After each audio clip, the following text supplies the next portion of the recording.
Good perspective.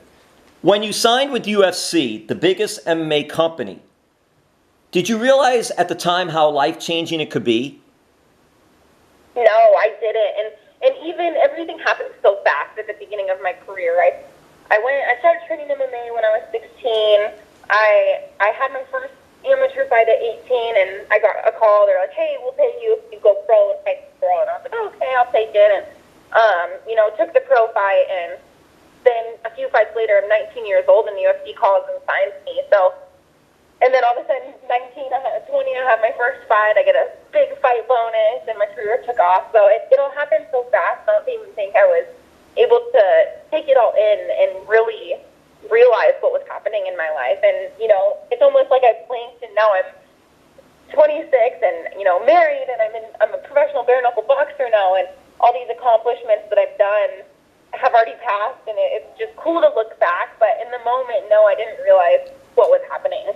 Well, for Paige, as a teenager, as a young adult, how do you handle all that?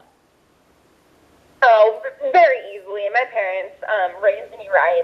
I have a very good head on my shoulders, and that's all thanks to my parents. They would not for a second let me lose who I was as a person. I feel like they kept me grounded through all of it, and they helped me balance everything. My mom was not only my biggest fan, but she was like my personal assistant and my babysitter and my hand holder, and she did absolutely everything for me and would drop everything. I would all of a sudden need to be in London in 2 days, and she'd be like, "All right, fly me out." And so me and my mom, she'd, be there to guide me and be with me through all of it. So I just had really good parents, and now it's transitioned. My parents are still there, but now my husband, is there for me through all of it. And it's nice to know that my career, I'm successful in my career, but I think it's more important for me just to be a good person and be successful in my life with my family. It's nice to be important, but it's more important to be nice. Absolutely, yeah, well said. Well, it's not mine. Actually, Dwayne "The Rock" Johnson and Danny Garcia and Hiram, they always use that. I don't know where they got that from, but it's a very good line. It's very good. It is. Mm-hmm. Speaking of other doors, what was it like meeting WWE Chief Brand Officer Stephanie McMahon and your interests in maybe someday becoming a WWE superstar? Yeah, truly, there's been this kind of flirty relationship, I feel like, back and forth between myself and the WWE.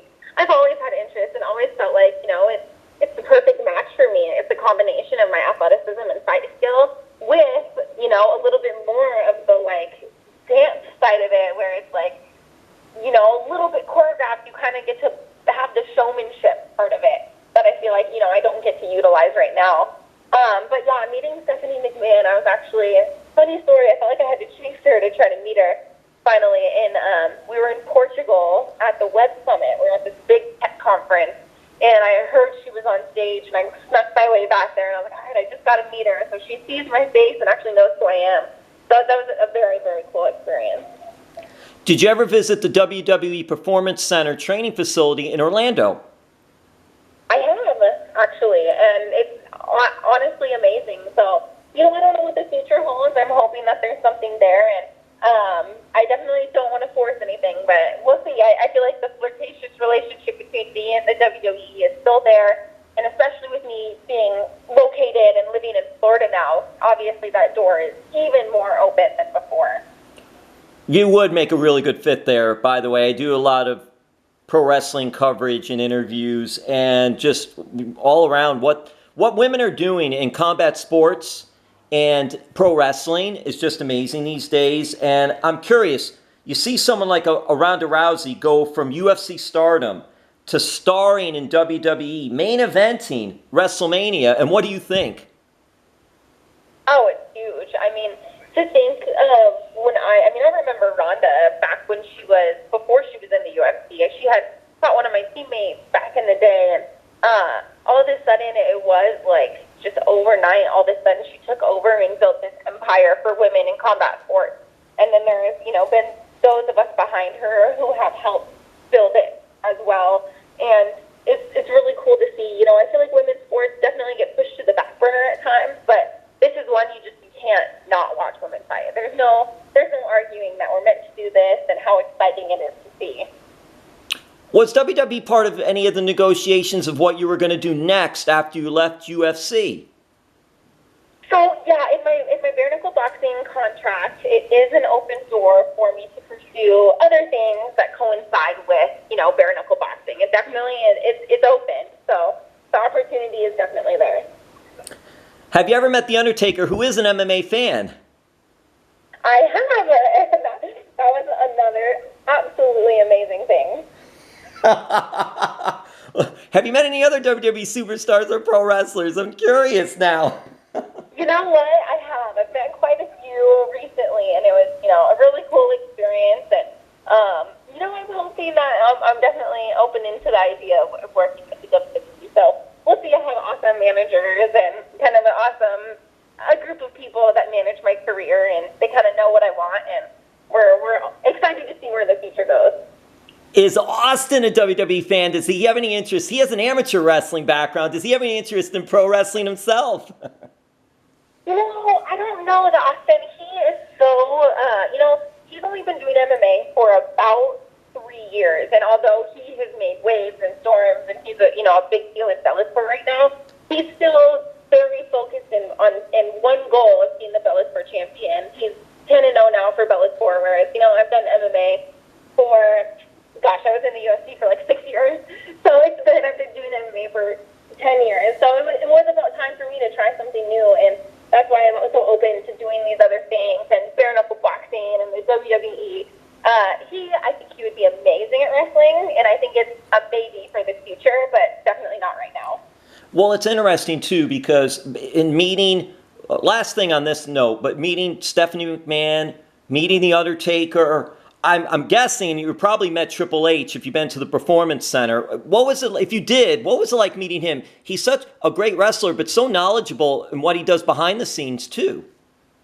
Oh, yeah, so down to earth. I think that's the amazing thing is, with WWE wrestlers, your character is, they have this big, charismatic character, but then meeting them and seeing how down to earth they are as a person, they're still that character. It's still a part of who they are, but everyone is just so nice, and meeting Triple H was really cool. These are people that, I didn't grow up watching the UFC or MMA, but wrestling was the it thing growing up, so that's what I watched. So it was really cool to see all these people. And then lastly, I know I said live, but now I have to follow up. Did you have any favorites growing up, and have you ever been to a live show? I have been to one live show. It wasn't a Raw show. But yeah, I recently was able to go to a show, and I think it's just the showmanship. It wasn't that I followed any individual wrestler. It's like each match was exciting to see the trajectory of the match as it went and what was going to happen, and it was the whole storyline between each fight that I really, really liked. All right, now last segment here, we're just going to talk about fighting, and thank you so much, Paige. This has been such a treat for me, so I appreciate it and all. And I want to know with Bellator, because Austin's in Bellator, here you are, you had UFC, you did amazing things there. Now you decide, okay, that this is going to be it for UFC. It's time to move on. And was Bellator ever a consideration, or maybe you want it not to be in Bellator because that's Austin's thing? No, Bellator was absolutely a consideration. It was a big deal for me to decide not to go with Bellator. Truthfully, I think there was when I had decided to get the free agency, I didn't know where I was going to go. It was I kind of had in my mind, all right, either I'm going to stay in the UFC or I'm going to go to Bellator. It was kind of between those two. Then, once I was actually able to talk with these other organizations and have the conversation, when Bare Knuckle Boxing came to me, I was like, wait a second, this is really exciting. That's a really big deal. And going to this, brand new sport, and all of a sudden, my head started spinning, and it's that, nervous excitement came, and I didn't really get that from staying with an MMA organization. For me, there were so many different levels to why I chose to go with bare knuckle boxing versus Bellator. Yes, I want to fight for the same organization as my husband, and yes, it would be awesome. They treat him so well, and we absolutely adore Bellator. But the one that got me exciting is bare knuckle this is what I'm meant to do. And you know, they're paying me really well, but it's what I'm most passionate about, and I see myself having a huge future with them. And maybe I'll go back to MMA, maybe. But right now, I'm having so much fun just boxing. And boxing, it's different. It's something, you have to box. You don't have to, but you could be a boxer in mixed martial arts. But this is strictly boxing. So it's a new challenge for you. And I read that you're supposed to debut Friday, February 5th, Super Bowl weekend in Florida. Super Bowl's in Tampa. And I'm just curious now, what are your thoughts of that? And what got you to American Top Team in South Florida, Coconut Creek, to start training there and move to South Florida? I know that's a bunch of questions in one. It totally is, but I got it. So we initially had decided, you know, after my last fight, I was like, you know what, I think that is a time. I'm at a point in my career I need something new.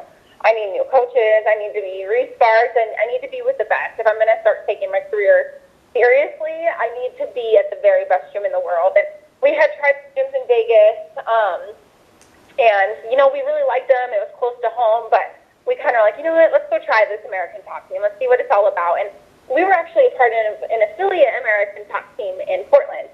And so coming out here, it was pretty easy. They welcomed us in right away. And I had not signed with Bare Knuckle Boxing yet. It was more, I didn't know what I was going to do, but I did the best coaches in the world. And we show up and, you know, truly, like, I knew it was a perfect fit for me, the coaches, the training partners, everything. But for Austin, he was in need of new training partners. You know, it's hard when you go to the gym every single day and you don't necessarily have enough people there to challenge you. We didn't want him to get to a point in his career where all of a sudden he has a hard fight because he wasn't prepared enough or not pushed enough in training. And this is where there isn't a single person that in that gym that can't push you in some sort, in some way. So we came out to Florida. Long story short, we showed up in Florida, and we were supposed to only stay here for 1 week. We're like, all right, let's go try the gym for a week, and we'll think about things. Well, we tried it for a week, and we're like, we're never leaving. So we rented an apartment, we listed our house for sale, and we honestly have not gone back since. Welcome to South Florida. Thank you. Yeah. And you know what? We are in the apartment. I'm actually at my pool at my apartment right now, and I don't think I ever need to leave. Like, we decided we don't need to own a house. We need to just live. The apartment life is so easy, and there's this amazing pool, and this is worth it. You know, it's what December, and I'm sitting in a swimsuit by the pool. So you mean to tell me in Alaska and Nevada and Oregon in December you can't sit by the pool in the bathing suit? No. We actually had Thanksgiving in Alaska, and the day we left, it was 1 degree out. And we showed up to Florida, and it's 80. Well, then you must think some of us are crazy wearing our winter jackets the last couple of days. Oh, yeah. I think Gil and I showed up to the gym yesterday to a sweatshirt and a jacket on. And I'm like in my shorts and my flip-flops. So it's definitely, you can tell the people who've been here for a while. Oh, well, Paige, thank you so much. I do want to end it with American Top Team. And who's been training you? Are you able to tell us who's training you? I don't know if you or Austin are working with Mike Brown, who's exceptional, but there's so many good trainers there. There are so many good trainers. So Austin works a little bit more with Mike Brown. We have our head coach, Hipa Humpa. I'm working with Cattell, Gabriel, Macajon. I'm working specifically with the striking coaches. And then my husband's working a little bit more. He works with Anderson. He works with Mike Brown. There's honestly just so many good coaches there. It's like hard to name them all, but specifically I'm working with Cattell, Gabriel, and Macajon. And Paige, what is your social media? Do you have anything, any other projects and your social media for fans? Do you want to get that out there? Yeah, of course. You can just follow myself personally is at Paige VanZant. That's on all platforms, Instagram, Twitter, and Facebook. But more specifically, I would love if people could follow. My husband and I have a YouTube channel. It's called A Kick-Ass Love Story on YouTube. And I film and edit everything myself. It's a passion project.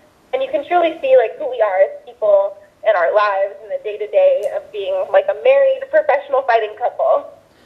Oh, a power couple. What is the name of the show again? It's called A Kick-Ass Love Story. Oh, that's awesome. And I'll say this, we've got another power couple. They're not married, but WWE superstar Dana Brooke and Bare Knuckle Fighting Championship fighter Yuli Monster Diaz, who had that quick, like, 1 second knockout at the last fight. And they're in South Florida. They're Miami. So we got two great couples now. This is awesome. It's absolutely amazing. So and I'll end it with this. WWE always looks for something different. So when Austin, if he's whatever he does with Bellator, wins his championship, when all that is good, I'm saying it here, WWE Intergender Tag Team, Austin and Paige, nobody can beat them, never been done, going against the men, the women, everybody, that's the ticket. That's it right there. That's the shtick. that's awesome. Yeah, I think that sounds like a great idea. Thank you so much, Paige. Yeah, thank you so much for having me.